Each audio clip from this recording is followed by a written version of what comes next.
Ito po, bahang-baha na po ngayon. Ang dami na po panay universidad. De La Salle, Ateneo, UP, nauna UP. Hindi po hindi po sa pari yan. De La Salle, Ateneo, San Beda, UST. Ano po pagkakapareho ng mga yan? Pare-pareho pong hawak ng mga pari yan. No? Ngayon, nag-aatorga kayo. Teka lang muna. Ibalik lang natin nung mga nagdaan. Dinilay na yan ni Chis Escudero, di ba? Sinasabi nyo ngayon, forthwith. Dapat kagyat. Ang dami na po nagsasalita ngayon. Dapat yan si Chis Escudero, salot. Salot na ngayon si Chis Escudero. Ayaw na nga nila ngayon kay Chis Escudero. Kasi ayaw na ni Chis Escudero na isalang niyang impeachment. Wala kaming pakialam dyan kay Chis Escudero. Hindi namin kakampiyan. Sinasabi ko lang sa inyo, nanliligaw lang yan sa boto ng Duterte.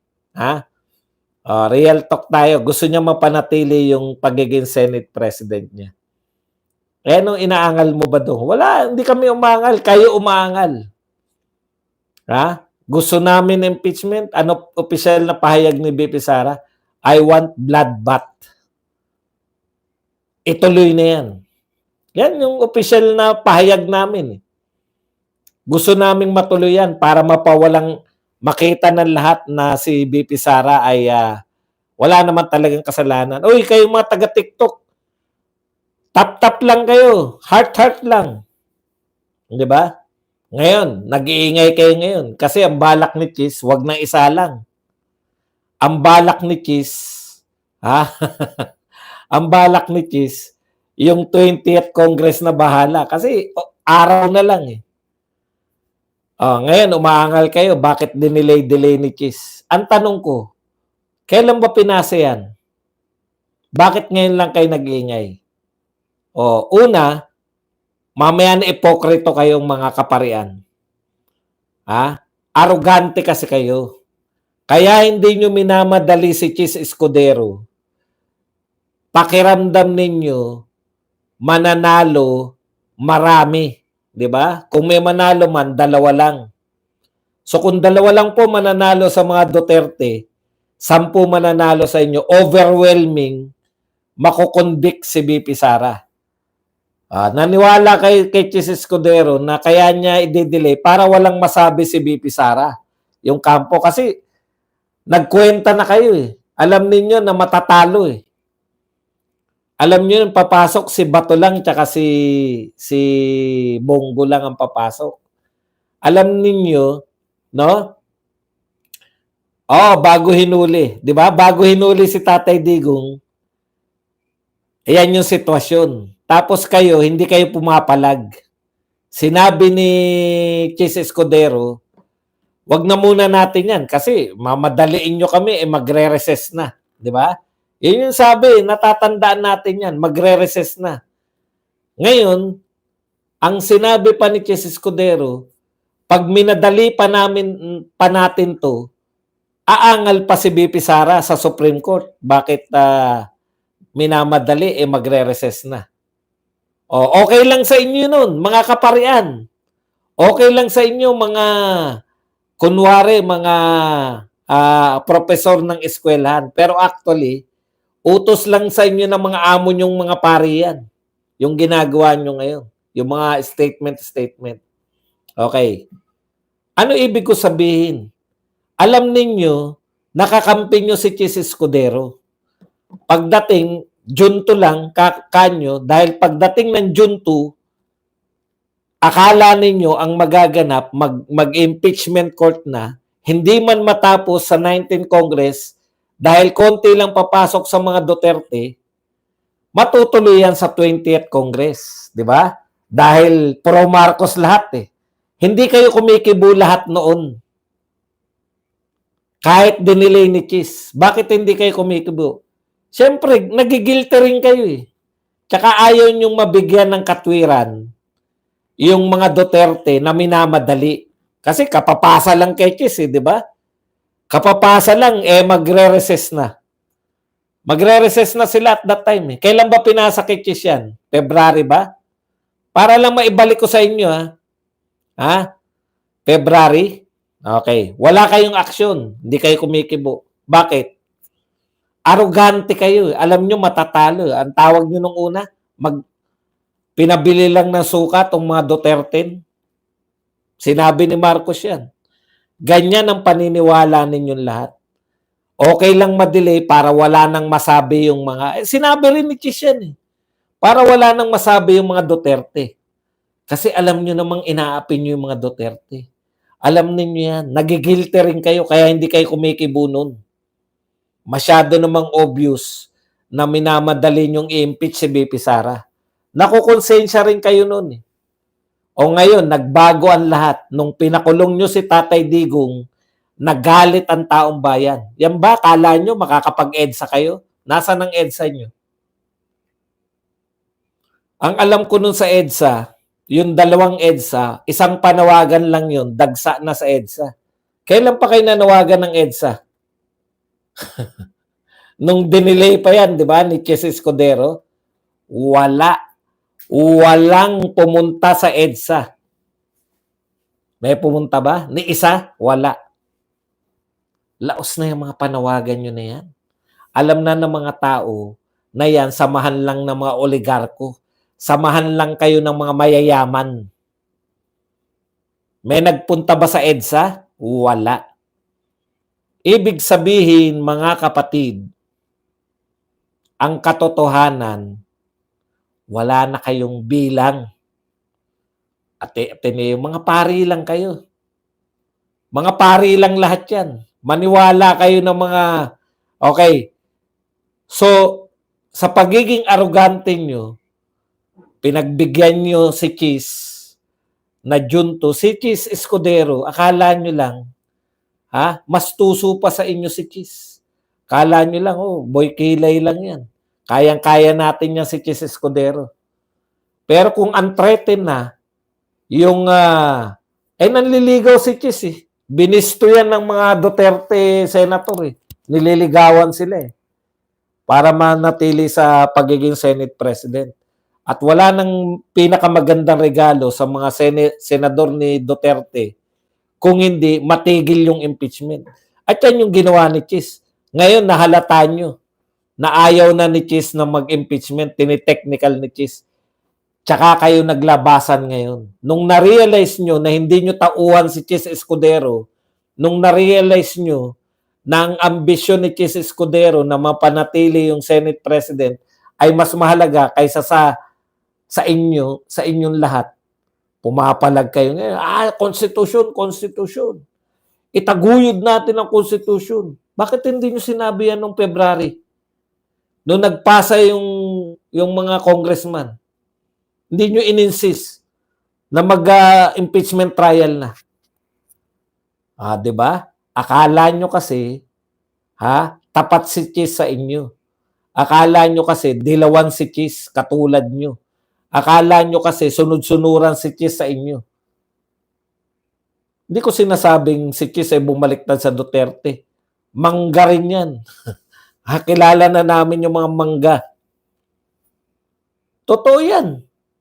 Hindi kayo pumalag dahil akala nyo sunod-sunuran si Chis sa kagustuhan nyo. Akala nyo by June 2, okay na yan. Once na masimulan lang yan, nasa inyo pa yung numero. Baliktad na nangyari. Maski si BBM, umaamin, natalo siya. Talo sila. Ang alyansa talo sa midterm. Nagsisisihan nga Si Toby Chanco tsaka yung mga congressman nagsisisihan nga kung bakit natalo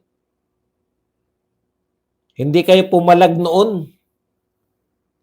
Sinabi ni Chis, pagkatapos na ng eleksyon, naniwala naman kayo. Siyempre si Chis, sigurista, pagkatapos na ng eleksyon, titignan ko muna kung mananalo yung alyansa. Pag nanalo yung alyansa, June 2 pa lang, impeachment na. Bakit? Ma-impeach si BP Sara natalo alyansa.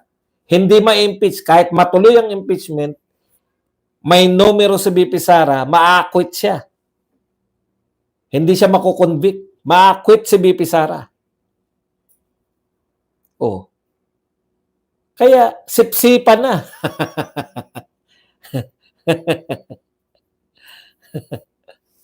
Yun yung problema ninyo. Ano man ang mangyari, pag hindi natuloy impeachment, natural, ligtas na si BP Sara. Pag natuloy impeachment, maliligtas pa yan dahil may numero kami. Mahigit siya mang senador na boboto para kay BP Sara. Kita nyo nga, si Estrada nga ngayon, ano na sinasabi, si Ejercito, JB, ano sinasabi na? Sayang, hindi tinuloy ni BBM. Bit ngayon mo lang sinasabi yan. Alam namin ang sagot. Gusto mo yung boto ng mga Duterte. Mga politiko, kabisadong-kabisado natin. Ngayon, alita na rin po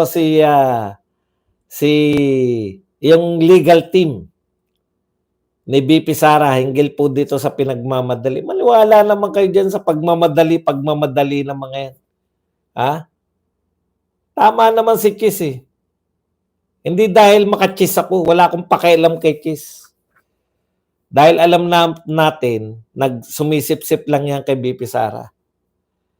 Pero kung ang gagawin ni Chis, hindi niya ituloy yan, hindi pabor sa atin yun. Tama naman si Chis eh. Di ba? Bakit hindi nyo minadali noon? Bakit sumabay kay Chis Escudero na June 2? O nung dumating yung June 2, ayaw na ni Chis Escudero, tsaka kayo umaangal ngayon. Kasi alam nyo kung bakit? Akala nyo mananalo si Marcos. Akala nyo kahit June 2 na yan magsimula, maihahabol pa rin yan next Senate kasi nanalo nga si Marcos 10-2. Akala nyo 10-2 di ba? 10 kay Marcos, 2 lang kay Duterte, pasok na pasok sa banga. Bakit hindi kayo umangal nung pinagpaliban ni Chis Escudero, pinagpaliban niya yung impeachment sa June 2. Kaya kayo hindi umangal, akala ninyo mananalo yung mga senator ni Marcos. Di ba? Talo. May numero na si BP Sara ngayon. Hindi nyo na ngayon madidiktahan yung mga katulad ni Chis. Eto, hindi nyo na naman kayang sagutin to, yung mga bagong panawagan ni Chis Escudero. Dito muna tayo. The defense team has received several requests to comment regarding the calls for Senate to immediately proceed with the impeachment trial of Vice President Sara Z. Duterte. So sabi nila, inaatorga kami ng mamamayan na magkomento kami hinggil dito. Ano po ang sabi ng defense team ni BP Sara? We deem it proper to refrain from commenting. Nakikita po namin na dapat kaming manahimik sa pagkokomento dahil ito po ay exclusive and internal to the Senate. Yan. Dahil ito po ay usapin lamang ng Senado. However, we reiterate our firm position that the initiation of impeachment process, particularly the fourth impeachment complaint, suffers from serious constitutional infirmities.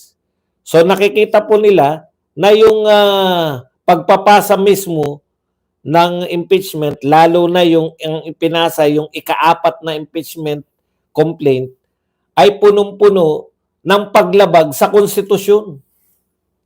The impeachment process must never be weaponized to harass, silence, or eliminate political opponents. It is a constitutional mechanism, not a political tool. Yung ginawa po nila Martin at ng mga congressman, ito po ay ginawang political tool para ma-eliminate si BP Sara. Dapat daw yung impeachment hindi ganyan. Nevertheless, ganun pa man, should the Senate choose to proceed, we stand ready to confront the charges. Kung magpapatuloy po ang Senado sa impeachment ay kami po ay handa na harapin kung ano man po ang binibintang kay BP Sara and expose the baselessness of the accusation against the Vice President. At ipapamukha po namin yung yung kawalan ng basehan ng mga akusasyon laban kay Vice President. Yan po ang mariin, no? Tama po 'yun. Hindi sila dapat magsalita dahil yan ay internal ng Senado. Marami nagsasabi, unconstitutional daw yung ginagawa ng Senado. Bloodbath tayo. Sabi po nito ni Monsod, asawa ni Winnie Monsod. Sabi niya, senators cannot stop BP Sara's impeachment trial. Paano po kung pinigilan? May magagawa ba kayo? Alam niyo, panay kayo kuda, no? Papakita kayo ng ebidensya ko, no? Na kayo po ay kuda kayo ng kuda na pag pinigilan niyo yan, mag-EDSA kami. Asan po yung EDSA niyo? Nakahanda na po yung popcorn namin. Asan na po yung EDSA niyo?